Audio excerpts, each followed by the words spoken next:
السلام علیکم ورحمۃ اللہ وبرکاتہ۔ نحمده ونصلی علی رسوله الکریم، اما بعد فاعوذ باللہ من الشیطان الرجیم، بسم اللہ الرحمن الرحیم، رب زدنی علما۔ الحمدللہ آج دورہ قرآن کلاس میں ہمارا پارہ نمبر 12 وما من دابہ ہے، لیکن اس سے پہلے ہم یعتذرون پارے کی آخری 5 آیات جو سورہ ہود کا ابتدائیہ ہے یہاں سے شروع کریں گے۔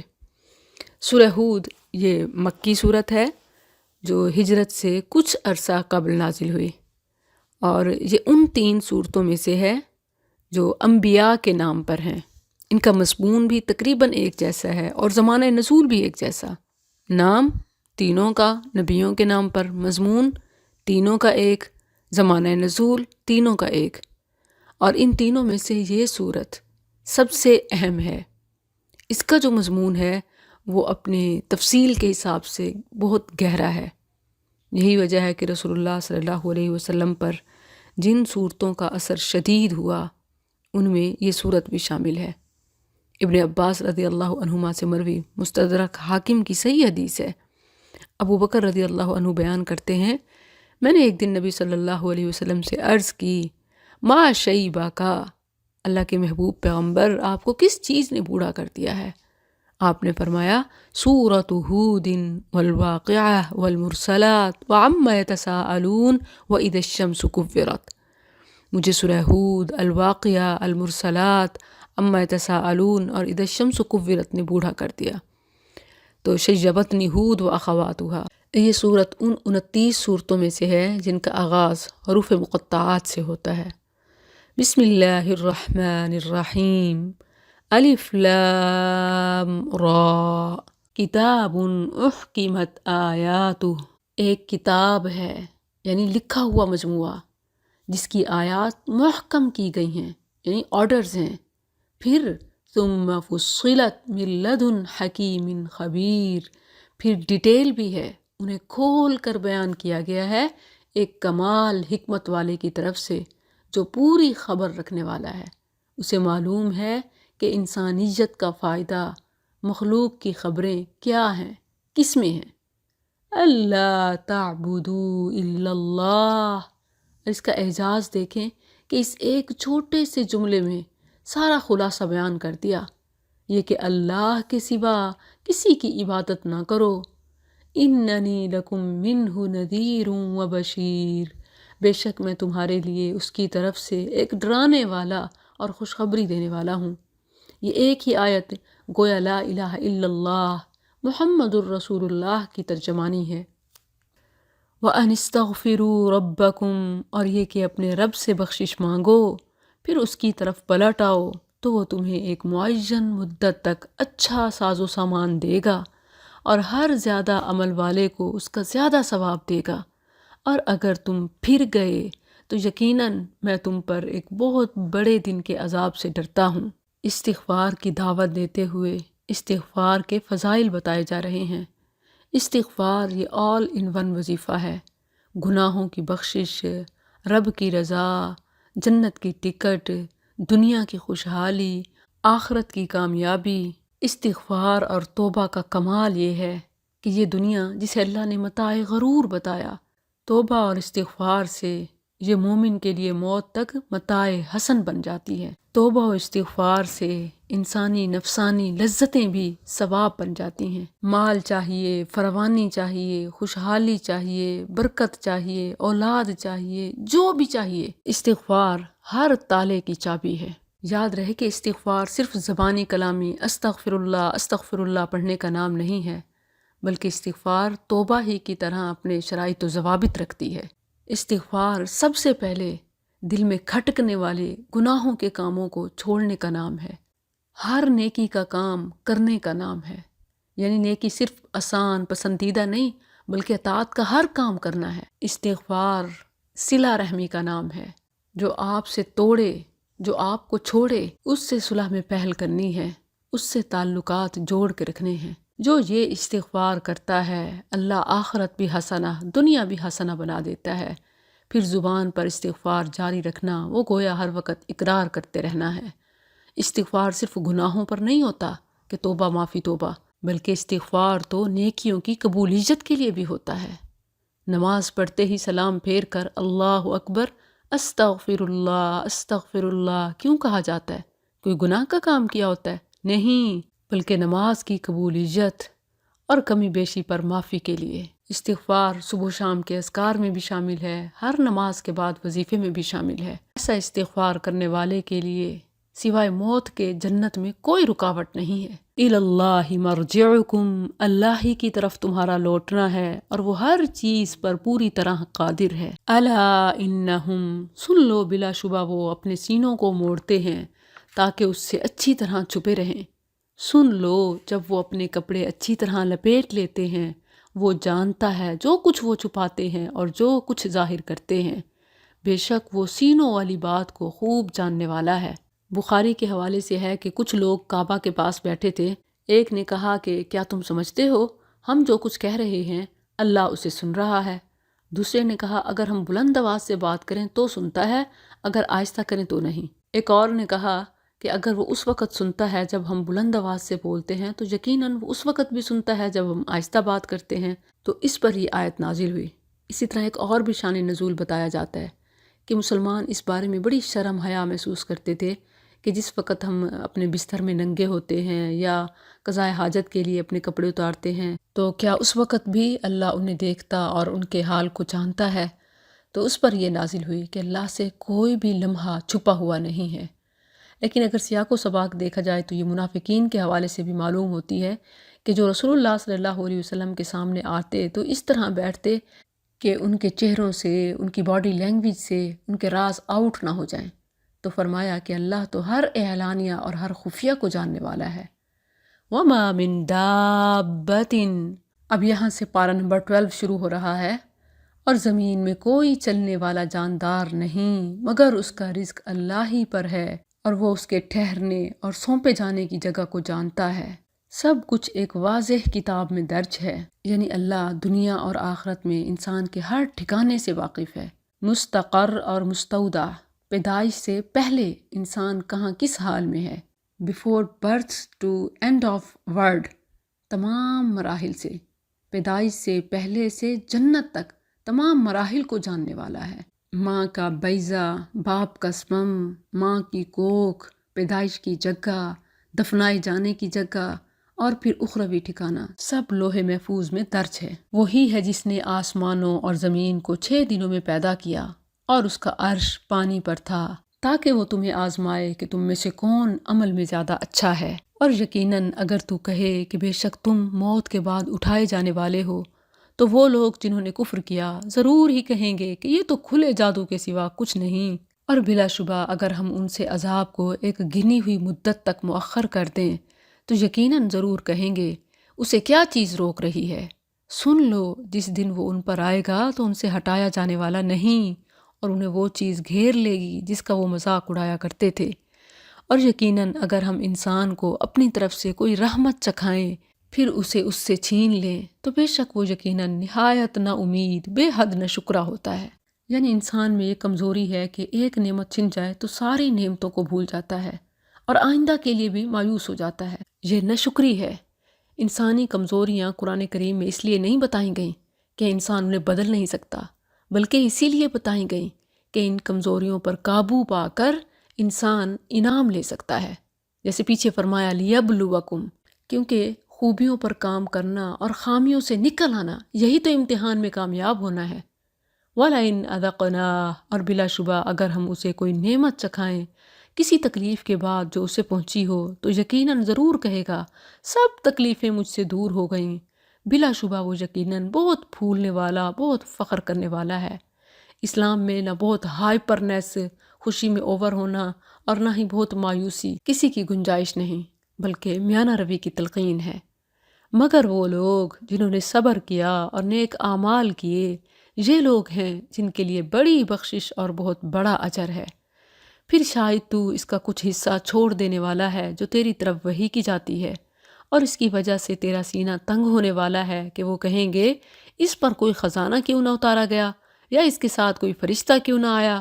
تو صرف ڈرانے والا ہے اور اللہ ہر چیز پر نگران ہے۔ ان آیات میں نبی صلی اللہ علیہ وسلم کو تسلی دی گئی کہ جب آپ اس میں سے کچھ چھپا نہیں سکتے، سبھی آپ نے پہنچانا ہے، تو پھر لوگوں کے ناجائز مطالبات پر کیوں اپنے آپ کو پریشان کرتے ہیں؟ یا وہ کہتے ہیں کہ اس نے اسے گھڑ لیا ہے، کہہ دے پھر اس جیسی 10 صورتیں گھڑی ہوئی لے آؤ اور اللہ کے سوا جسے بلا سکتے ہو بلا لو اگر تم سچے ہو۔ بس اگر وہ تمہاری بات قبول نہ کریں تو جان لو کہ یہ صرف اللہ کے علم سے اتارا گیا ہے اور یہ کہ اس کے سوا کوئی معبود نہیں۔ تو کیا تم حکم ماننے والے ہو؟ جو کوئی دنیا کی زندگی اور اس کی زینت کا ارادہ رکھتا ہو، ہم انہیں ان کے اعمال کا بدلہ اسی دنیا میں پورا دے دیں گے اور اس دنیا میں ان سے کمی نہ کی جائے گی۔ یہی لوگ ہیں جن کے لیے آخرت میں آگ کے سوا کچھ نہیں، اور برباد ہو گیا جو کچھ انہوں نے اس میں کیا، اور بیکار ہے جو کچھ وہ کرتے رہے تھے۔ تو کیا وہ شخص جو اپنے رب کی طرف سے ایک واضح دلیل پر ہو اور اس کی طرف سے ایک گواہ اس کی تائید کر رہا ہو، اور اس سے پہلے موسیٰ کی کتاب بھی جو امام اور رحمت تھی، یہ لوگ اس پر ایمان لاتے ہیں؟ اور گروہوں میں سے جو اس کا انکار کرے تو آگ ہی اس کے وعدے کی جگہ ہے۔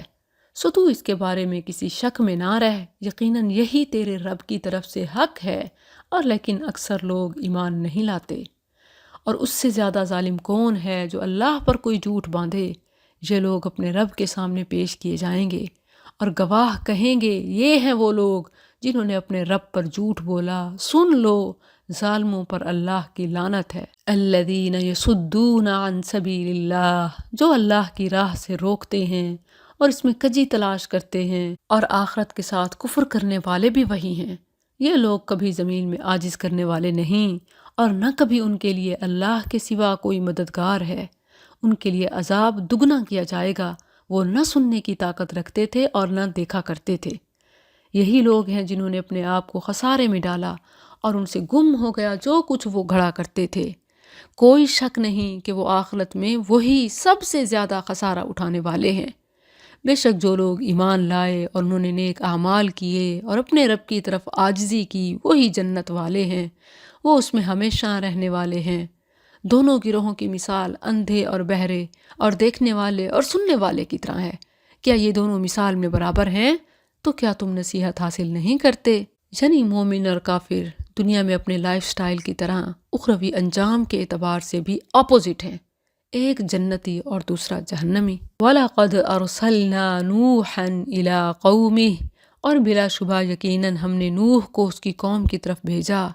بے شک میں تمہارے لیے صاف صاف ڈرانے والا ہوں کہ تم اللہ کے سوا کسی کی عبادت نہ کرو، بے شک میں تم پر ایک دردناک دن کے عذاب سے ڈرتا ہوں۔ فقال الملأ، تو اس کی قوم میں سے ان سرداروں نے کہا جنہوں نے کفر کیا تھا، ہم تجھے نہیں دیکھتے مگر اپنے جیسا ایک بشر۔ حیران کن بات یہ ہے کہ پہلے جھٹلانے والے بھی نبی کی شان اس لیے نہیں پہچانتے تھے کہ بشر پاتے تھے، اسی لیے بشر کو رسول نہیں سمجھ پاتے تھے، مگر آج رسول مانتے ہیں مگر بشر ماننے کو تیار نہیں۔ حالانکہ اللہ نے کئی بار فرمایا کہ اس میں کیا پریشانی ہے کہ وہ ایک بشر کو تم میں سے تمہارے سمجھانے کے لیے رسول بنا کے بھیج دے۔ اگر فرشتہ بھیجتا تو یہ پریشانی کی بات ہوتی کہ وہ کیسے انسانوں کے لیے پریکٹیکل اور ماڈل ہو سکتا ہے۔ جیسے وہ گمراہ ہوئے ویسے یہ بھی گمراہ ہوتے ہیں، جو رسول نہیں مانتے وہ بھی گمراہ ہوئے، اور جو بشر نہیں مانتے وہ بھی گمراہ ہوئے۔ مَا نَرَاكَ اتَّبَعَكَ، اور ہم تجھے نہیں دیکھتے کہ ان لوگوں کے سوا کسی نے تیری پیروی کی ہو جو ہمارے سب سے رذیل ہیں۔ یعنی ان کے فالورز کون ہیں؟ بس یہی مولوی طبقہ، غریب غربا، بادی اور راج، سطحی رائے کے ساتھ، یعنی ان کی اوپینین کی کون سی ورتھ ہے۔ اور ہم تمہارے لیے اپنے آپ پر کوئی برتری نہیں دیکھتے بلکہ ہم تمہیں جھوٹے گمان کرتے ہیں۔ اس نے کہا، اے میری قوم، کیا تم نے دیکھا کہ اگر میں اپنے رب کی طرف سے ایک واضح دلیل پر قائم ہوں اور اس نے مجھے اپنے پاس سے بڑی رحمت عطا فرمائی ہو، پھر وہ تم پر مخفی رکھی گئی ہو، تو کیا ہم اسے تم پر زبردستی چپکا دیں گے جبکہ تم اسے ناپسند کرنے والے ہو؟ اور اے میری قوم، میں تم سے اس پر کسی مال کا سوال نہیں کرتا، میری مزدوری اللہ کے سوا کسی پر نہیں، اور میں ان لوگوں کو دور ہٹانے والا نہیں جو ایمان لائے ہیں۔ یہ بھی ہمیشہ سے ڈیمانڈ ہوتی تھی ایلیٹ طبقے کی کہ یہ لوئر مڈل کلاس ہمارے ہوتے ہوئے نہ آئے، سٹیٹس ڈیفرنس ہے۔ تو فرمایا کہ وَمَا أَنَا بِطَارِدِ الَّذِينَ آمَنُوا، میں تمہیں خوش کرنے کے لیے ایمان والوں کو ہٹا نہیں سکتا، وہ اپنے رب سے ملنے والے ہیں، اور لیکن میں تمہیں ایسے لوگ دیکھتا ہوں جو جہالت برتتے ہو۔ یا قومی، اور اے میری قوم، اللہ کے مقابلے میں کون میری مدد کرے گا؟ اگر میں انہیں دور ہٹا دوں تو کیا تم نصیحت حاصل نہیں کرتے؟ اور میں تم سے یہ نہیں کہتا کہ میرے پاس اللہ کے خزانے ہیں، اور نہ میں غیب جانتا ہوں، اور نہ میں یہ کہتا ہوں کہ بے شک میں ایک فرشتہ ہوں، اور نہ میں ان لوگوں کے بارے میں جنہیں تمہاری آنکھیں حقیر سمجھتی ہیں یہ کہتا ہوں کہ اللہ انہیں ہرگز کوئی بھلائی نہیں دے گا۔ اللہ اسے زیادہ جاننے والا ہے جو ان کے دلوں میں ہے، یقیناً میں تو اس وقت ظالموں سے ہوں گا۔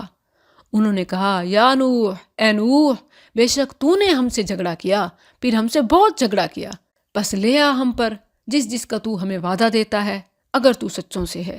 اس نے کہا وہ تو تم پر اللہ ہی لائے گا اگر اس نے چاہا، اور تم ہرگز عاجز کرنے والے نہیں، اور میری نصیحت تمہیں نفع نہ دے گی اگر میں چاہوں کہ تمہیں نصیحت کروں۔ اگر اللہ یہ ارادہ رکھتا ہو کہ تمہیں گمراہ کرے، وہی تمہارا رب ہے اور اسی کی طرف تم لوٹائے جاؤ گے۔ یا وہ کہتے ہیں کہ اس نے اسے گھڑ لیا ہے، کہہ دے اگر میں نے اسے گھڑ لیا ہے تو میرا جرم مجھی پر ہے، اور میں اس سے بری ہوں جو تم جرم کرتے ہو۔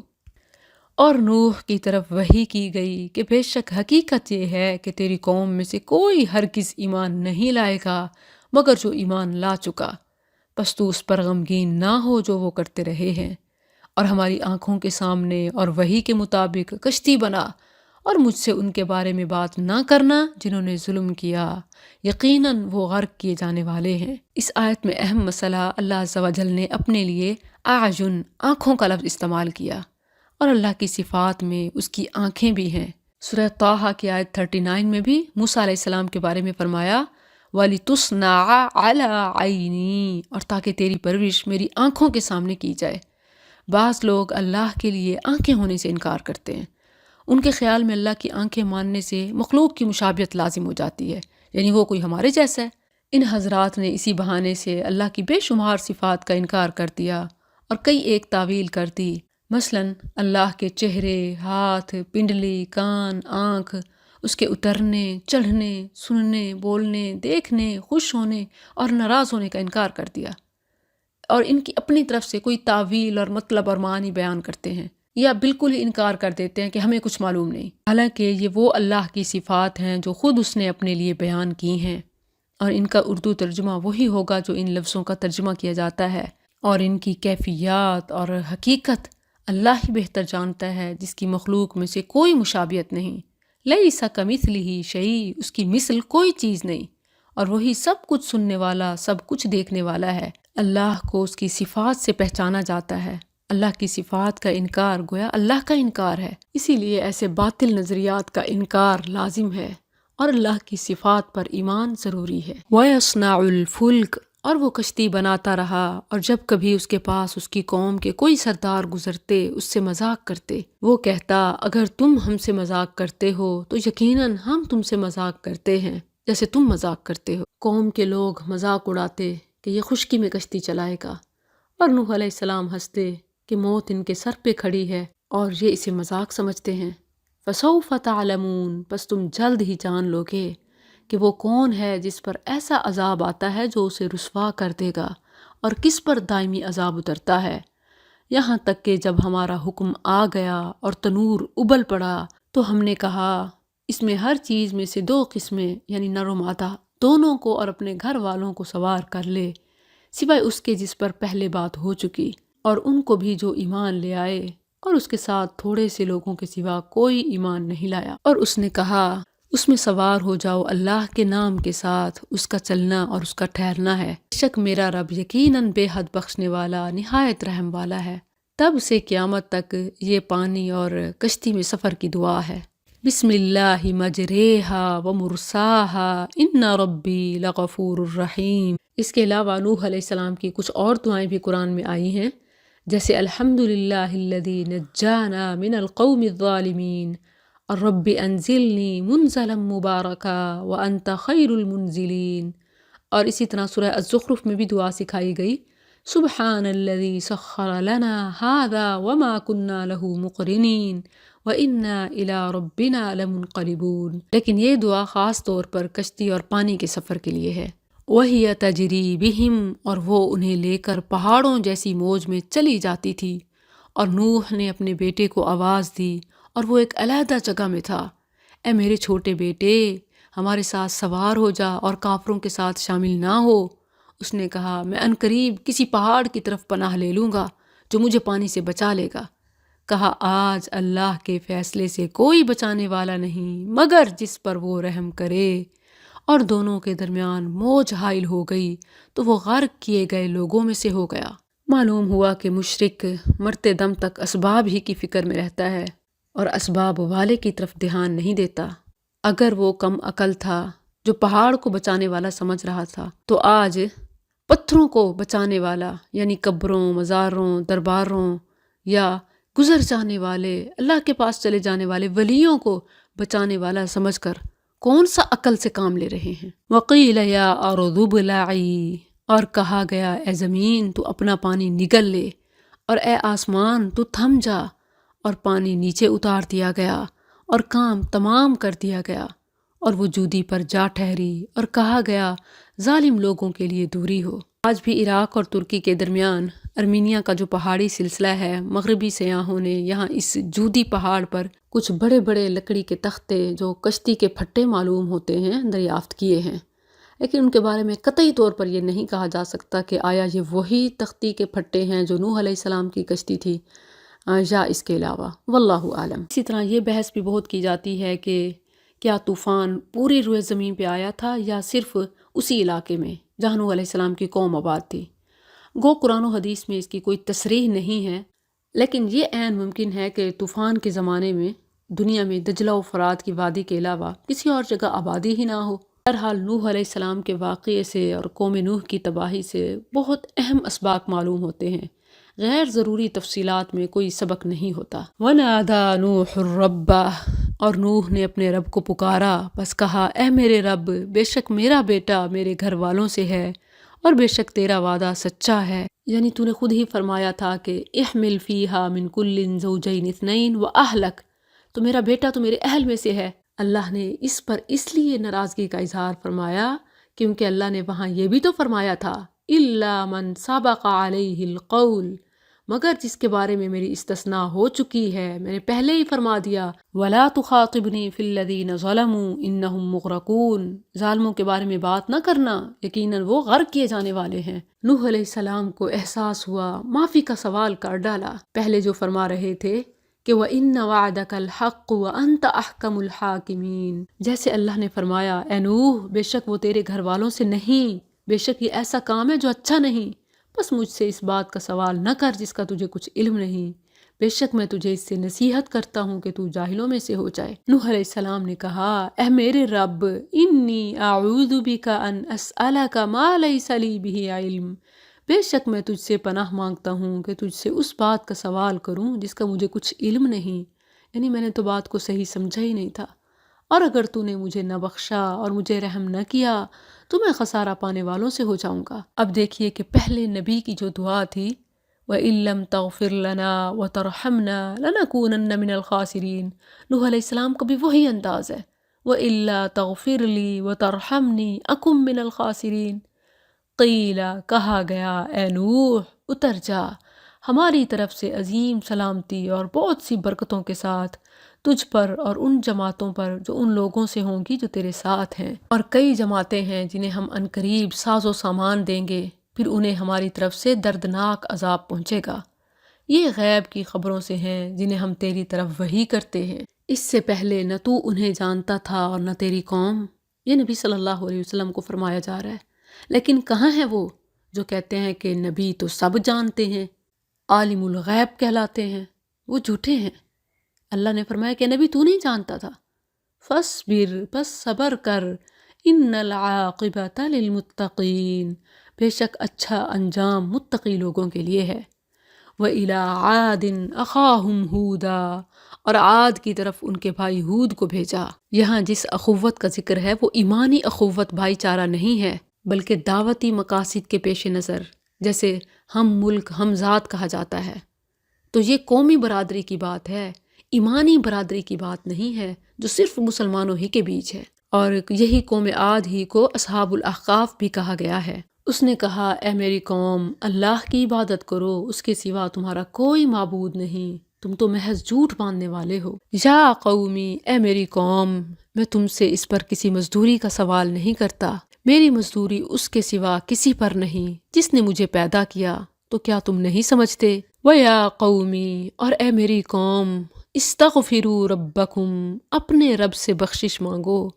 اب دیکھیے تو آدم علیہ السلام سے لے کر نوح علیہ السلام، پھر یہاں ہود علیہ السلام کی زبانی اور دیگر تمام انبیاء کی زبانوں سے، اور اس صورت کا آغاز ہمارے پیارے رسول اللہ صلی اللہ علیہ وسلم کی زبان سے استغفار کے فضائل بیان کرنے سے ہوا۔ اور آج تو آپ نے سورہ ہود کے آغاز سے ہی استغفار کے طریقے کو بھی سمجھ لیا، کیونکہ بہنیں کہہ رہی ہوتی ہیں استغفار کی اتنی تسبیحات پڑھتی ہیں، 100، 1000، لاکھ، مگر نتیجہ صفر ہے۔ نتیجہ اس لیے صفر ہوتا ہے کہ ہم نے صرف اس پر رٹا رکھا ہوا ہے اور ہمارا عمل استغفار کے مطابق نہیں ہوتا۔ استغفار بالقول کے ساتھ بالعمل بھی کیجیے تاکہ مکمل نتائج حاصل ہوں۔ ہود علیہ السلام نے کہا اپنے رب سے بخشش مانگو، پھر اس کی طرف پلٹ آؤ، وہ تم پر بادل بھیجے گا جو خوب برسنے والا ہوگا، اور تمہیں تمہاری قوت کے ساتھ اور قوت زیادہ دے گا، اور مجرم بنتے ہوئے منہ نہ موڑو۔ انہوں نے کہا اے ہود، تو ہمارے پاس کوئی واضح دلیل لے کر نہیں آیا، اور ہم اپنے معبودوں کو تیرے کہنے سے ہرگز چھوڑنے والے نہیں، اور نہ کسی طرح تجھ پر ایمان لانے والے ہیں۔ ہم اس کے سوا کچھ نہیں کہتے کہ ہمارے معبودوں میں سے کسی نے تجھے کوئی آفت پہنچا دی ہے، یعنی بزرگوں کی آہ لگی ہے۔ اس نے کہا میں تو اللہ کو گواہ بناتا ہوں، اور تم بھی گواہ رہو کہ میں اس سے بری ہوں جو تم شریک بناتے ہو، اس کے سوا سو تم سب میرے خلاف تدبیر کر لو، پھر مجھے مہلت نہ دو۔ انی توکلت علی اللہ ربی و ربکم ما من دابۃ الا هو آخذ بناصیتها ان ربی علی صراط مستقیم۔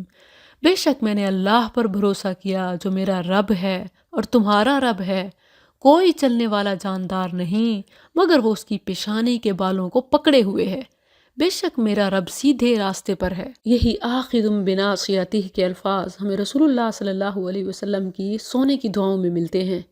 آپ صلی اللہ علیہ وسلم پناہ مانگا کرتے تھے، اعوذ بک من شر کل شیء انت آخذ بناصیتہ، میں تجھ سے ہر اس چیز کے شر سے پناہ مانگتا ہوں جس کی پیشانی کو تو پکڑے ہوئے ہے۔ نوح علیہ السلام نے بھی یہی فرمایا ما من دابۃ الا هو آخذ بناصیتہ ان ربی علی صراط مستقیم۔ اس سے معلوم ہوتا ہے کہ تمام انبیاء اکیلے اللہ ہی کی طرف پکارتے رہے، ان تمام کی دعوت ایک تھی۔ فَإِن تَوَلَّوْا، پھر اگر تم پھر جاؤ تو بلا شبہ میں تمہیں وہ پیغام پہنچا چکا جسے دے کر مجھے تمہاری طرف بھیجا گیا ہے، اور میرا رب تمہارے سوا کسی اور قوم کو تمہاری جگہ لے آئے گا اور تم اس کا کچھ نقصان نہ کرو گے، بے شک میرا رب ہر چیز پر اچھی طرح نگہبان ہے۔ وَلَمَّا جَاءَ أَمْرُنَا، اور جب ہمارا حکم آیا تو ہم نے ہود کو اور ان لوگوں کو جو اس کے ساتھ ایمان لائے تھے اپنی طرف سے عظیم رحمت کے ساتھ نجات دی اور انہیں ایک بہت سخت عذاب سے بچا لیا۔ اور یہ عاد تھے جنہوں نے اپنے رب کی نشانیوں کا انکار کیا اور اس کے رسولوں کی نافرمانی کی، اور ہر زبردست جابر سخت عناد والے کے حکم کی پیروی کی، اور ان کے پیچھے اس دنیا میں لعنت لگا دی گئی اور قیامت کے دن بھی۔ سن لو، بے شک عاد نے اپنے رب سے کفر کیا، سن لو، عاد کے لیے ہلاکت ہے جو ہود کی قوم تھی۔ وَإِلَىٰ ثَمُودَ أَخَاهُمْ صَالِحًا، اور ثمود کی طرف ان کے بھائی صالح کو بھیجا۔ قوم ثمود کو اصحاب الحجر بھی کہا گیا ہے۔ اس نے کہا یا قومی، اے میری قوم، اللہ کی عبادت کرو، اس کے سوا تمہارا کوئی معبود نہیں، اسی نے تمہیں زمین سے پیدا کیا اور تمہیں اس میں آباد کیا، سو اس سے بخشش مانگو، پھر اس کی طرف پلٹ آؤ، یقیناً میرا رب قریب ہے، قبول کرنے والا ہے۔ انہوں نے کہا یا صالح، اے صالح، یقیناً تو ہم میں وہ تھا جس پر اس سے پہلے امیدیں رکھی گئی تھیں، کیا تو ہمیں منع کرتا ہے کہ ہم ان کی عبادت کریں جن کی عبادت ہمارے باپ دادا کرتے رہے؟ جیسے کفار مکہ نبی صلی اللہ علیہ وسلم کو صادق و امین کہتے تھے، ایسے ہی ہر قوم اپنے اپنے نبی کو کردار کا، قول کا سچا مانتی تھی، اسی لیے تو کہا قد كنت فینا مرجوا، تو ہماری آنکھوں کا تارا، امیدوں کا مرکز تھا۔ اب یہ کیسی دعوت ہے؟ یہ تو باپ دادا کی مخالفت ہے۔ اور بے شک ہم اس بات کے بارے میں جس کی طرف تو ہمیں دعوت دیتا ہے یقیناً ایک بے چین رکھنے والے شک میں ہے۔ شک بے چین انسان کو تب کرتا ہے جب حقیقت کی رہنمائی ہو رہی ہو اور انسان جان بوجھ کر انکار کرے۔ اس نے کہا، اے میری قوم، کیا تم نے دیکھا اگر میں اپنے رب کی طرف ایک واضح دلیل پر ہوں، اس نے مجھے اپنی جناب سے عظیم رحمت عطا کی ہو، تو کون ہے جو اللہ کے مقابلے میں میری مدد کرے گا اگر میں اس کی نافرمانی کروں؟ پھر خسارہ پہنچانے کے سوا تم مجھے کیا زیادہ دو گے؟ وَيَا قَوْمِي، اور اے میری قوم، یہ اللہ کی اونٹنی ہے تمہارے لیے عظیم نشانی، بس اسے چھوڑ دو کہ اللہ کی زمین میں کھاتی پھرے اور اسے کوئی تکلیف نہ پہنچاؤ، ورنہ تمہیں ایک قریب عذاب پکڑ لے گا۔ تو انہوں نے اس کی ٹانگیں کاٹ دیں۔ تو اس نے کہا، اپنے گھروں میں 3 دن خوب فائدہ اٹھا لو، یہ وعدہ ہے جس میں کوئی جھوٹ نہیں بولا گیا۔ پھر جب ہمارا حکم آ گیا تو ہم نے صالح کو اور ان لوگوں کو جو اس کے ساتھ ایمان لائے تھے اپنی طرف سے عظیم رحمت کے ساتھ بچا لیا، اور اس دن کی رسوائی سے بھی۔ بے شک تیرا رب ہی بے حد قوت والا سب پر غالب ہے۔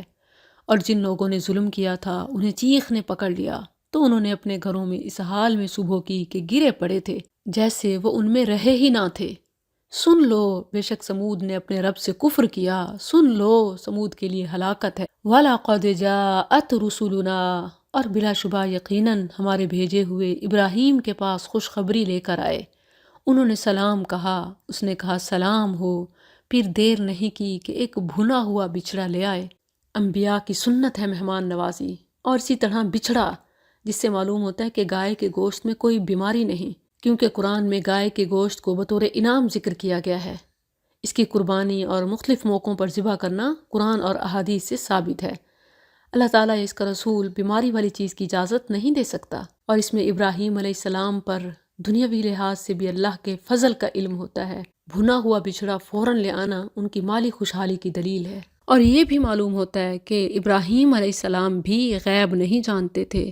اگر انہیں معلوم ہوتا کہ یہ فرشتے ہیں، یہ تو نہیں کھاتے، پھر وہ کبھی بھی اتنا اہتمام نہ فرماتے۔ فَلَمَّا رَأَىٰ، تو جب ان کے ہاتھوں کو دیکھا کہ اس کی طرف نہیں پہنچتے تو انہیں اجنبی جانا اور ان سے ایک قسم کا خوف محسوس کیا۔ انہوں نے کہا، نہ ڈر، بے شک ہم لوط کی قوم کی طرف بھیجے گئے ہیں۔ اور اس کی بیوی کھڑی تھی سو ہنس پڑی۔ یہ بیوی سارہ تھیں جو مہمانوں کی خدمت کے لیے کھڑی تھیں اور ابھی تک بے اولاد تھیں۔ اس سے پہلے ہاجرہ علیہ السلام کے بطن سے اسماعیل پیدا ہو چکے تھے۔ ان کے ہنسنے کی وجہ اگر پچھلے الفاظ دیکھیں تو قوم لوط جو دشمن قوم تھی ان کی ہلاکت پر خوشی، ظاہر دشمن کی بربادی کی خوشی ہی ہوتی ہے۔ اور پھر اگر اگلے الفاظ دیکھیں تو بیٹے، پوتے اور پھر اس عمر میں اولاد کے ملنے کی خوشی۔ سو ہنس پڑی تو ہم نے اسے اسحاق کی اور اسحاق کے بعد یعقوب کی خوشخبری دی۔ اس نے کہا، یا ویلتا، ہائے میری بربادی۔ یہ ایسے ہی ہے جیسے اردو زبان میں ہم فرط مسرت میں بول جاتے ہیں، ہائے میں مر گئی، تو اس سے مراد کوئی بد دعا نہیں ہوتی بلکہ خوشی کا اظہار ہی ہوتا ہے۔ اَأَلِدُ وَأَنَا عَجُوزٌ، کیا میں جنوں گی جبکہ میں بوڑھی ہوں اور یہ میرا خامند ہے بوڑھا؟ یقیناً یہ تو ایک عجیب چیز ہے۔ یہ بھی خوشی کا ہی ایک طریقہ ہوتا ہے، اس طرح کے الفاظ سے گویا خوشخبری دوبارہ سننے کو جی چاہتا ہے، ایک قسم کی تصدیق بھی ہو جائے، کیونکہ اسباب پر حیرت ہو رہی ہے، دینے والے پر نہیں۔ قالو، انہوں نے کہا، کیا تو اللہ کے حکم سے تعجب کرتی ہے؟ اللہ کی رحمت اور اس کی برکتیں ہو تم پر اے گھر والو، بے شک وہ بے حد تعریف کیا گیا، بڑی شان والا ہے۔ پھر جب ابراہیم سے گھبراہٹ دور ہوئی اور اس کے پاس خوشخبری آ گئی تو وہ ہم سے لوط کی قوم کے بارے میں جھگڑنے لگا۔ بے شک ابراہیم تو نہایت بردبار، بہت آہوزاری کرنے والا، رجوع کرنے والا ہے۔ اے ابراہیم، اسے رہنے دے، بے شک حقیقت یہ ہے کہ تیرے رب کا حکم آ چکا، اور یقیناً یہ لوگ ان پر وہ عذاب آنے والا ہے جو ہٹایا جانے والا نہیں۔ اور جب ہمارے بھیجے ہوئے لوط کے پاس آئے وہ ان کی وجہ سے مغموم ہوا اور ان سے دل تنگ ہوا، اور اس نے کہا، یہ بہت سخت دن ہے۔ ان کا دل اس لیے تنگ ہوا کیونکہ فرشتے انسانی شکل میں آئے تھے اور انہیں اپنی قوم کی عادت بد کا خوب علم تھا، اسی لیے پریشانی ہوئی کہ اب دوبارہ قوم پتہ نہیں کس نیت سے چڑھ دوڑے تو میرے مہمانوں کے سامنے یوں میری رسوائی ہو، جیسا کہ آگے کے الفاظ بھی بتا رہے ہیں۔ جاءہ قومہ، اور اس کی قوم کے لوگ اس کی طرف بے اختیار دوڑتے ہوئے اس کے پاس آئے، اور وہ پہلے سے برے کام کیا کرتے تھے۔ ان کا کام مین ٹو مین، گےازم، ہومو سیکشولیٹی تھا۔ اس نے کہا اے میری قوم، یہ میری بیٹیاں ہیں، یعنی قوم کی بیٹیاں، ان سے شادی کر لو، یہ تمہارے لیے بہت پاکیزہ ہیں، تو اللہ سے ڈرو اور میرے مہمانوں میں مجھے رسوا نہ کرو۔ کیا تم میں کوئی ایک بھی بھلا آدمی نہیں؟ قالو، انہوں نے کہا بلا شبہ یقیناً تو جانتا ہے کہ تیری بیٹیوں میں ہمارا کوئی حق نہیں، یعنی ہمیں کوئی دلچسپی نہیں، اور بلا شبہ یقیناً تو جانتا ہے کہ ہم کیا چاہتے ہیں۔ اس نے کہا کاش میرے پاس تمہارے مقابلے کی کچھ طاقت ہوتی یا میں کسی مضبوط سہارے کی پناہ لیتا۔ یہ لوط علیہ السلام نے کیوں کہا؟ اگر آپ غور کریں تو گزشتہ ہود اور صالح علیہ السلام انہی کی قوم سے تھے، اخاہم، وہ انہی خاندان کے فرد تھے، تو اس بنا پر ایک اپنائیت ہوتی ہے۔ لیکن لوط علیہ السلام اس قوم میں ایک اجنبی تھے، اللہ نے انہیں اہل سدوم کی اصلاح کے لیے یہاں بھیجا تھا، اس وجہ سے انہوں نے اس تمنا کا اظہار کیا کہ میرا تو یہاں کوئی اپنا نہیں ہے، میں بالکل اکیلا، کوئی عقل والا نہیں، کوئی اپنا نہیں، کوئی ہوتا کسی کو میری بات سمجھ آتی تو ان کو میں شاید روک سکتا۔ بخاری میں ہے کہ رسول اللہ صلی اللہ علیہ وسلم نے فرمایا اللہ لوط پر رحم کرے، یقیناً وہ بہت مضبوط سہارے کی پناہ رکھتے تھے، یعنی اللہ سے بڑا سہارا کون سا ہے؟ اور پھر اسباب میں سے اللہ نے فرشتوں کو بھی تو بھیج دیا تھا، لیکن چونکہ وہ غیب نہیں جانتے تھے اسی لیے کہہ بیٹھے لو ان لی بکم قوہ او آوی الی رکن شدید۔ جیسے لوط علیہ السلام نے کہا تو فوراً سے فرشتوں نے کہا یا لوط، اے لوط، بے شک ہم تیرے رب کے بھیجے ہوئے ہیں، یہ ہرگز تجھ تک نہیں پہنچ پائیں گے، سو اپنے گھر والوں کو رات کے کسی حصے میں لے کر چل نکل، اور تم میں سے کوئی پیچھے مڑ کر نہ دیکھے مگر تیری بیوی۔ گھر والوں میں ان کی 2 بیٹیوں کا ذکر آتا ہے، اور یہ پوری بستی میں واحد گھرانہ تھا جو مسلمان ہوا، جیسے سورہ الذاریات میں ہے، مگر تیری بیوی، بے شک حقیقت یہ ہے کہ اس پر وہی مصیبت آنے والی ہے جو ان پر آئے گی، کیونکہ یہ ایمان نہیں لائی تھی۔ بے شک ان کے وعدے کا وقت صبح ہے، کیا صبح واقعی قریب نہیں؟ پھر جب ہمارا حکم آیا تو ہم نے اس کے اوپر والے حصے کو اس کا نیچے کر دیا، ان پر تہ بتہ کنکر کے پتھر برسائے جو تیرے رب کے ہاں سے نشان لگائے ہوئے تھے، اور وہ ان ظالموں سے ہرگز کچھ دور نہیں۔ وَإِلَىٰ مَدْيَنَ، اور مدین کی طرف ان کے بھائی شعیب کو بھیجا، اس نے کہا اے میری قوم، اللہ کی عبادت کرو، اس کے سوا تمہارا کوئی معبود نہیں، اور ماپ اور تول کم نہ کرو، بے شک میں تمہیں اچھی حالت میں دیکھتا ہوں، اور بے شک میں تم پر ایک گھیر لینے والے دن کے عذاب سے ڈرتا ہوں۔ یا قومی، اور اے میری قوم، ماپ اور تول انصاف کے ساتھ پورا کرو، اور لوگوں کو ان کی چیزیں کم نہ دو، اور زمین میں فساد کرتے ہوئے دنگا نہ مچاؤ، اللہ کا باقی بچا ہوا تمہارے لیے بہتر ہے اگر تم مومن ہو، اور میں ہرگز تم پر کوئی نگہبان نہیں ہوں۔ انہوں نے کہا یا شعیب، اے شعیب، کیا تیری نماز تجھے حکم دیتی ہے کہ ہم انہیں چھوڑ دیں جن کی عبادت ہمارے باپ دادا کرتے تھے؟ یعنی اچھا تو نماز پڑھتا ہے، ہمیں ان سے روکتا ہے، یعنی ہم بھی تو عبادت کرتے ہیں، جبکہ نبی یہی سمجھاتے رہے کہ یہ عبادت نہیں ہے، یہ عبادت میں شرک ہے۔ او ان نفعل فی اموالنا ما نشاء، یعنی یہ اچھی عبادت ہے کہ نہ باپ دادے کے طریقے پہ چلنے دیتا ہے، نہ دنیا کے تقاضے نبھانے دیتا ہے، یا یہ کہ ہم اپنے مالوں میں کریں جو چاہیں، یقیناً تو نہایت بردبار بڑا سمجھدار ہے۔ یہ ایک ایموشنل بلیک میلنگ ہے کہ آپ بہت اچھے ہیں، آپ یہ نہ کریں، بات مان لیں۔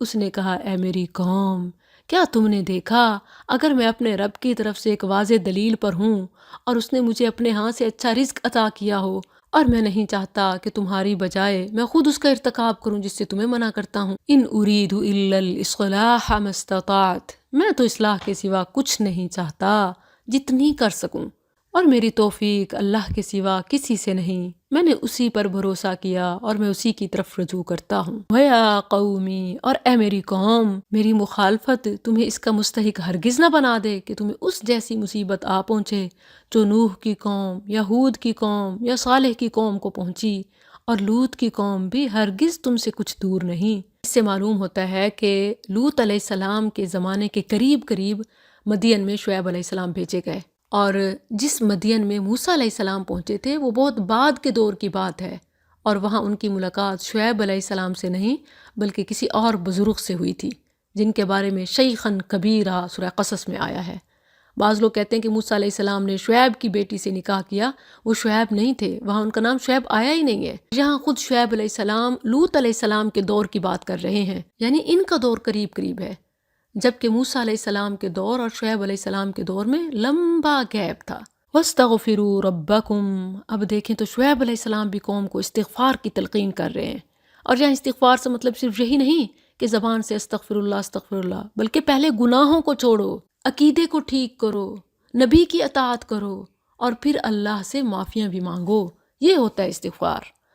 ثم توبوا الیہ، پھر اسی کی طرف پلٹ آؤ، بے شک میرا رب نہایت رحم والا، بہت محبت والا ہے۔ انہوں نے کہا، اے شعیب، ہم اس میں سے بہت سی باتیں نہیں سمجھتے جو تو کہتا ہے، اور بے شک ہم تو تجھے اپنے درمیان بہت کمزور دیکھتے ہیں، یعنی آپ کے فالورز ہی کتنے ہیں، اور اگر تیری برادری نہ ہوتی تو ہم ضرور تجھے سنگسار کر دیتے، اور تو ہم پر ہرگز کسی طرح غالب نہیں۔ اس نے کہا، اے میری قوم، کیا میری برادری تم پر اللہ سے زیادہ غالب ہے؟ یعنی خاندان کا حیا ہے، خدا کا نہیں، اور اسے تم نے اپنی پیٹھ پیچھے پھینکا ہوا بنا رکھا ہے، یعنی اس کی بات کو کوئی اہمیت نہیں دیتے۔ بے شک میرا رب جو کچھ تم کر رہے ہو اس کا احاطہ کرنے والا ہے۔ وَيَا قَوْمِي، اور اے میری قوم، تم اپنی جگہ عمل کرو، بے شک میں بھی عمل کرنے والا ہوں۔ تم جلد ہی جان لوگے کہ کون ہے جس پر وہ عذاب آتا ہے جو اسے رسوا کرے گا، اور کون ہے جو جھوٹا ہے، اور انتظار کرو، بے شک میں بھی تمہارے ساتھ انتظار کرنے والا ہوں۔ اور جب ہمارا حکم آیا تو ہم نے شعیب کو اور ان لوگوں کو جو اس کے ساتھ ایمان لائے تھے اپنی خاص رحمت سے بچا لیا، اور ان لوگوں کو جنہوں نے ظلم کیا تھا چیخ نے پکڑ لیا، تو انہوں نے اپنے گھروں میں اس حال میں صبح کی کہ گرے پڑے تھے جیسے وہ ان میں نہیں رہے تھے۔ سن لو، مدین کے لیے ہلاکت ہے جیسے سمود ہلاک ہوئے۔ وَلَقَدْ أَرْسَلْنَا مُوسَىٰ، اور بلا شبہ یقیناً ہم نے موسیٰ کو اپنی نشانیاں اور واضح دلائل دے کر بھیجا فرعون اور اس کے سرداروں کی طرف، تو انہوں نے فرعون کے حکم کی پیروی کی، اور فرعون کا حکم ہرگز کسی طرح درست نہ تھا۔ وہ قیامت کے دن اپنی قوم کے آگے ہوگا، پس انہیں پینے کے لیے آگ پر لے آئے گا، اور وہ پینے کی بری جگہ ہے جس پر پینے کے لیے آیا جائے، اور ان کے پیچھے اس دنیا میں لعنت لگا دی گئی، اور قیامت کے دن بھی برا عطیہ ہے جو کسی کو دیا جائے۔ یہ ان بستیوں کی چند خبریں ہیں جو ہم تجھے بیان کرتے ہیں، ان میں سے کچھ کھڑی ہیں یعنی کھنڈرات، اور کچھ کٹ چکی ہیں یعنی نام و نشان تک مٹ گئے، اور ہم نے ان پر ظلم نہیں کیا، اور لیکن انہوں نے خود اپنی جانوں پر ظلم کیا۔ پھر ان کے وہ معبود ان کے کچھ کام نہ آئے جنہیں وہ اللہ کے سوا پکارتے تھے۔ جب تیرے رب کا حکم آ گیا اور انہوں نے ہلاک کرنے کے سوا انہیں کچھ زیادہ نہ دیا، اور تیرے رب کی پکڑ ایسی ہی ہوتی ہے جب وہ بستیوں کو پکڑتا ہے اس حال میں کہ وہ ظلم کرنے والی ہوتی ہیں۔ بے شک اس کی پکڑ بڑی دردناک، بہت سخت ہے۔ بے شک اس میں اس شخص کے لیے یقیناً ایک نشانی ہے جو آخرت کے عذاب سے ڈرے۔ یہ وہ دن ہے جس کے لیے سب لوگ جمع کیے جانے والے ہیں، اور یہ وہ دن ہے جس میں حاضری ہوگی، اور ہم اسے مؤخر نہیں کر رہے مگر ایک گنے ہوئے وقت کے لیے۔ جس دن وہ وقت آئے گا کوئی شخص اس کی اجازت کے سوا بات نہیں کرے گا، پھر ان میں سے کوئی بدبخت ہوگا اور کوئی خوش قسمت۔ تو وہ جو بدبخت ہوئے سو وہ آگ میں ہوں گے، ان کے لیے اس میں گدھے کی طرح آواز کھینچنا اور نکالنا ہے، یعنی عذاب کی تکلیف سے ایسی چیخیں نکلیں گی۔ ہمیشہ اس میں رہنے والے جب تک سارے آسمان اور زمین قائم ہیں، مگر جو تیرا رب چاہے، بے شک تیرا رب کر گزرنے والا ہے جو چاہتا ہے۔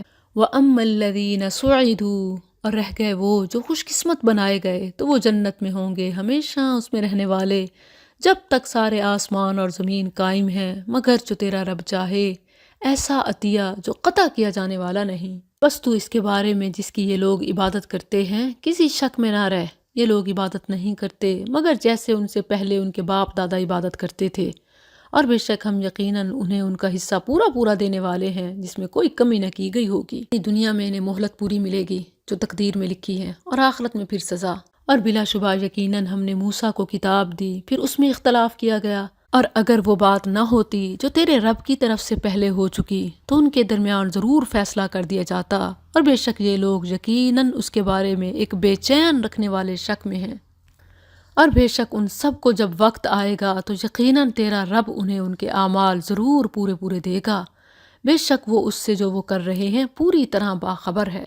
بس تو خوب ثابت قدم رہ جیسے تجھے حکم دیا گیا ہے، اور وہ لوگ بھی جنہوں نے تیرے ساتھ توبہ کی ہے، اور حد سے نہ بڑھو، بے شک وہ جو کچھ تم کرتے ہو اسے خوب دیکھنے والا ہے۔ اور ان لوگوں کی طرف مائل نہ ہونا جنہوں نے ظلم کیا، ورنہ تمہیں آگ آ لپٹے گی، اور تمہارے لیے اللہ کے سوا کوئی دوست نہیں ہوں گے، پھر تمہیں مدد نہ دی جائے گی۔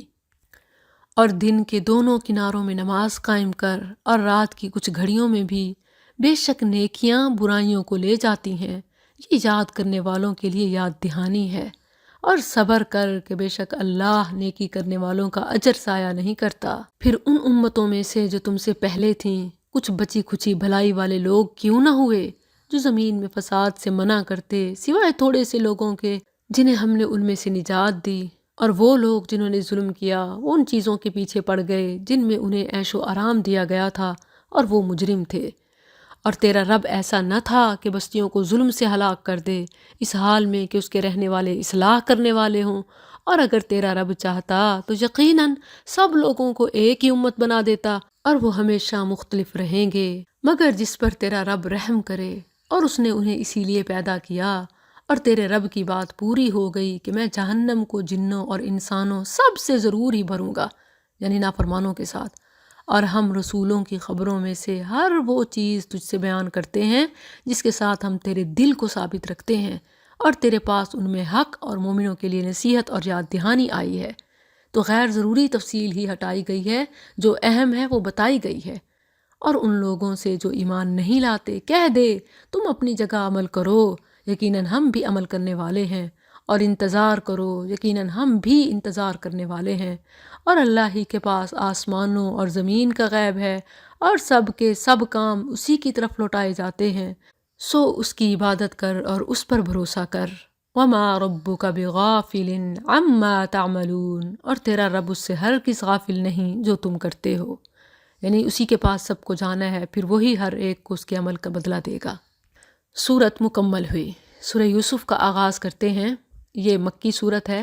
اس میں رسول اللہ صلی اللہ علیہ وسلم اور آپ کی امت کے لیے بے حد تسلی کا سامان موجود ہے کہ دشمن خواہ جس حد تک بھی چلا جائے، اپنے بھائی اور عزیز حسد میں انصاف اور انسانیت کی گر تمام بھی حدیں پار کر جائیں، پھر بھی ہوتا وہی ہے جو اللہ چاہتا ہے، اس لیے آپ بے فکر رہیں۔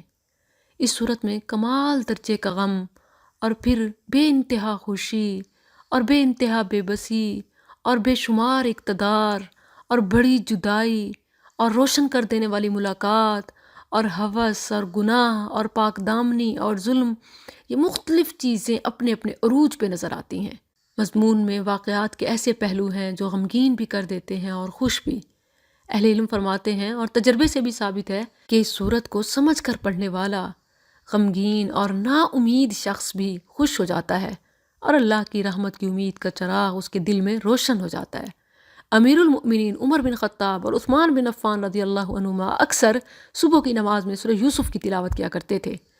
عبداللہ بن شداد کہتے ہیں کہ میں نے عمر رضی اللہ عنہ کی ہچکیوں کے ساتھ رونے کی آواز سنی جبکہ میں صفوں کے آخر میں تھا، اور وہ یہ آیت پڑھ رہے تھے، انما اشکو بثی وحزنی الی اللہ، میں اپنی ظاہر ہونے والی بے قراری اور اپنے غم کی شکایت صرف اللہ کی جناب میں کرتا ہوں۔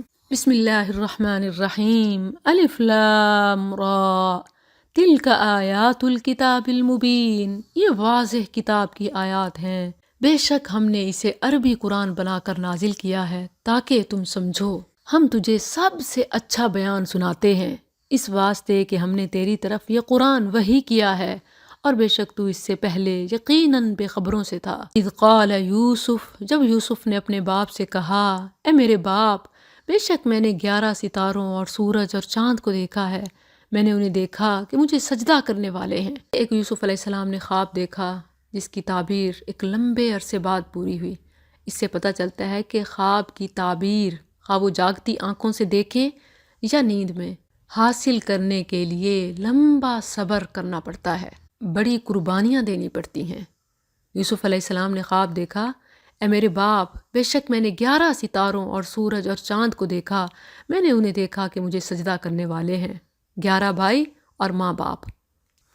اس نے کہا، اے میرے چھوٹے بیٹے، اپنا خواب اپنے بھائیوں سے بیان نہ کرنا ورنہ وہ تیرے لیے تدبیر کریں گے، کوئی بری تدبیر، بے شک شیطان انسان کا کھلا دشمن ہے، اور اسی طرح تیرا رب تجھے چنے گا اور تجھے باتوں کی اصل حقیقت سمجھنے میں سے کچھ سکھائے گا، اور اپنی نعمت تجھ پر اور آل یعقوب پر پوری کرے گا جیسے اس نے اس سے پہلے وہ تیرے دونوں باپ دادا ابراہیم اور اسحاق پر پوری کی، بے شک تیرا رب سب کچھ جاننے والا کمال حکمت والا ہے۔ بلا شبہ یقیناً یوسف اور اس کے بھائیوں میں سوال کرنے والوں کے لیے بہت سی نشانیاں تھیں۔ جب انہوں نے کہا یقیناً یوسف اور اس کے بھائی ہمارے باپ کے ہاں ہم سے زیادہ پیارے ہیں، حالانکہ ہم ایک قوی جماعت ہیں، بے شک ہمارا باپ یقیناً کھلی غلطی میں ہے، یوسف کو قتل کر دو یا اسے کسی زمین میں پھینک دو، تمہارا باپ کا چہرہ تمہارے لیے اکیلا رہ جائے گا اور اس کے بعد تم نیک لوگ بن جانا۔ گناہ کے لیے شیطان یہی دونوں آئیڈیاز ڈالتا ہے، ایک کہ فلاں کی وجہ سے تم کر رہے ہو، تمہیں قصور نہیں ہوگا، جیسے انہوں نے باپ کو الزام دیا، دوسرا یہ کہ کر لو پھر توبہ کر لینا۔ اگر ان دونوں خیالات کو نو کہہ دیں تو گناہوں سے بچ سکتے ہیں۔ قال قائل منہم، ان میں سے ایک کہنے والے نے کہا یوسف کو قتل نہ کرو اور اسے کسی اندھے کنویں کی گہرائی میں پھینک دو، کوئی راہ چلتا قافلہ اسے اٹھا لے گا اگر تم کرنے ہی والے ہو۔ یہ گناہ کا ایک اور راستہ کہ چلو بڑا نہیں چھوٹا کر لو، اس کی تو خیر ہے نا۔ انہوں نے کہا اے ہمارے باپ، تجھے کیا ہے کہ تو یوسف کے بارے میں ہم پر اعتبار نہیں کرتا، حالانکہ بے شک ہم یقیناً اس کے خیر خواہ ہیں، اسے کل ہمارے ساتھ بھیج کے چرے چگے اور کھیلے کودے، اور بے شک ہم ضرور اس کی حفاظت کرنے والے ہیں۔ اس نے کہا بے شک میں یقیناً مجھے یہ بات غمگین کرتی ہے کہ تم اسے لے جاؤ، اور میں ڈرتا ہوں کہ اسے کوئی بھیڑیا کھا جائے اور تم مجھ سے غافل ہو۔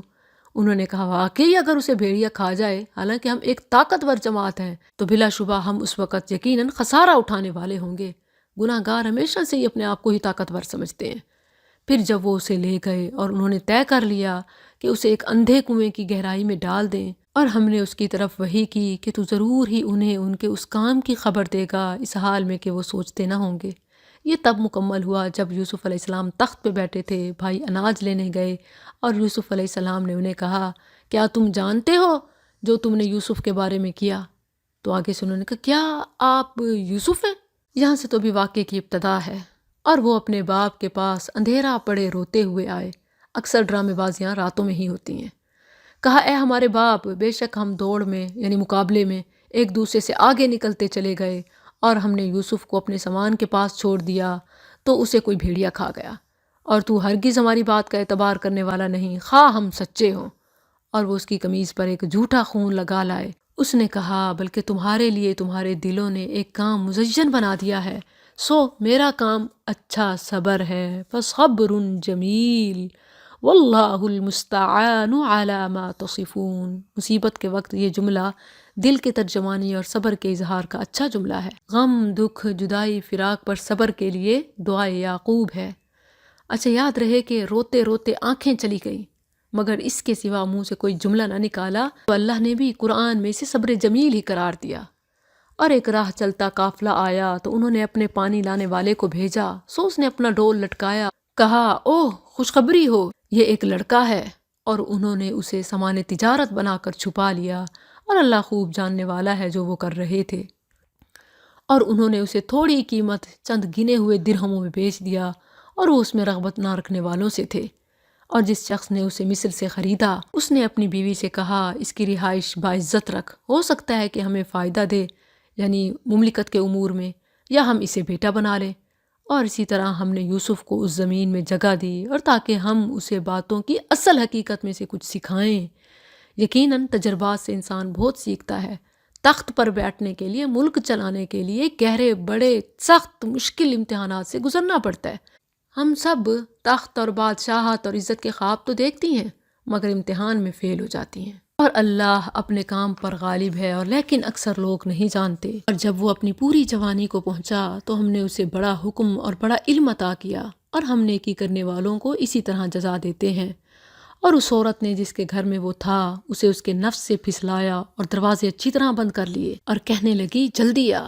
اس نے کہا معاذ اللہ، یوسف کا عمل نوجوانوں کے لیے مشعل راہ ہے، کوئی ہے جو یہ طریقہ اپنائے، گناہ کی دعوت ملے، مہلت ہو، فرصت ہو، طاقت ہو، شباب ہو، اختیار ہو، آگے سے کہیں معاذ اللہ انہ ربی احسن مثواش، بے شک وہ میرا مالک ہے، اس نے میرا ٹھکانہ اچھا بنایا۔ بلا شبہ حقیقت یہ ہے کہ ظالم فلاح نہیں پاتے۔ وَلَقَدْ هَمَّتْ بِهِ، اور بلا شبہ یقیناً وہ اس کے ساتھ ارادہ کر چکی تھی، اور وہ بھی اس عورت کے ساتھ ارادہ کر لیتا اگر یہ نہ ہوتا کہ اس نے اپنے رب کی دلیل دیکھ لی۔ دلائل تو ہمارے سامنے بھی ہیں، سب سے بڑی دلیل قرآن، مگر سبق نہیں پکڑتے نا، نصیحت نہیں لیتے۔ جو یوسف علیہ السلام نے تو لے لی، اسی طرح ہوا تاکہ ہم اس سے برائی اور بے حیائی کو ہٹا دیں، بے شک وہ ہمارے خالص کیے ہوئے بندوں سے تھا۔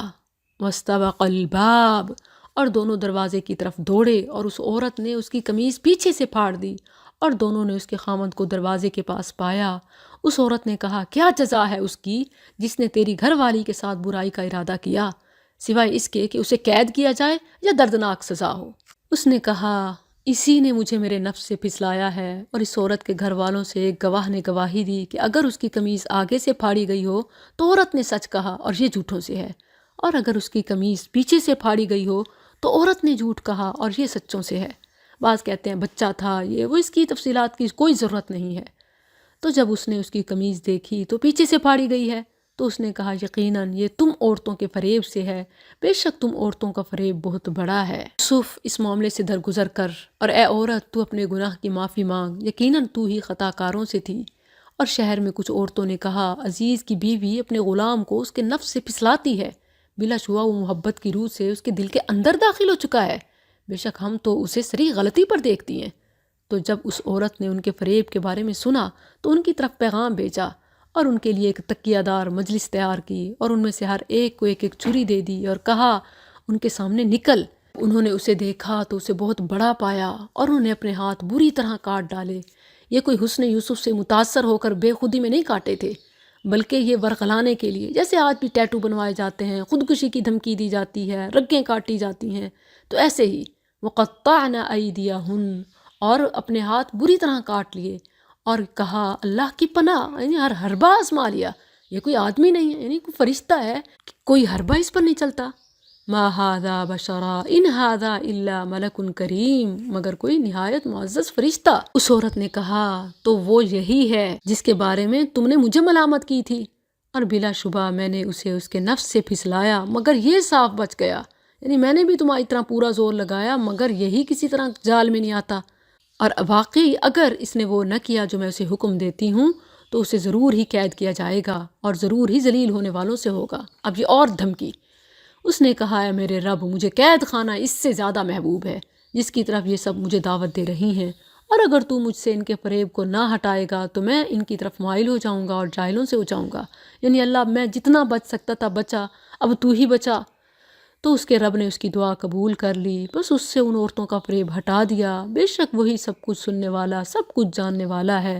پھر اس کے بعد کہ وہ کئی نشانیاں دیکھ چکے، جب شہر میں اس واقعے کا بہت چرچا ہوا تو اب انہوں نے بات کو دبانے کے لیے کیا کیا، ان کے سامنے یہ بات آئی کہ اسے ایک وقت تک ضرور ہی قید کر دیں۔ اور قید خانے میں اس کے ساتھ دو نوجوان داخل ہوئے، دونوں سے ایک نے کہا، بے شک میں اپنے آپ کو دیکھتا ہوں کہ کچھ شراب نچوڑ رہا ہوں، اور دوسرے نے کہا، بے شک میں اپنے آپ کو دیکھتا ہوں کہ میں اپنے سر پر کچھ روٹی اٹھائے ہوئے ہوں جس سے پرندے کھا رہے ہیں، ہمیں اس کی تعبیر بتا، بے شک ہم تجھے احسان کرنے والوں سے دیکھتے ہیں۔ انہوں نے کہا، تمہارے پاس وہ کھانا نہیں آئے گا جو تمہیں دیا جاتا ہے، مگر میں تمہیں اس کی تعبیر اس سے پہلے بتا دوں گا کہ وہ تمہارے پاس آئے۔ یہ اس میں سے ہے جو میرے رب نے مجھے سکھایا، بے شک میں نے اس قوم کا دین چھوڑ دیا ہے جو اللہ پر ایمان نہیں لاتے اور وہ آخرت کے ساتھ بھی کفر کرنے والے ہیں۔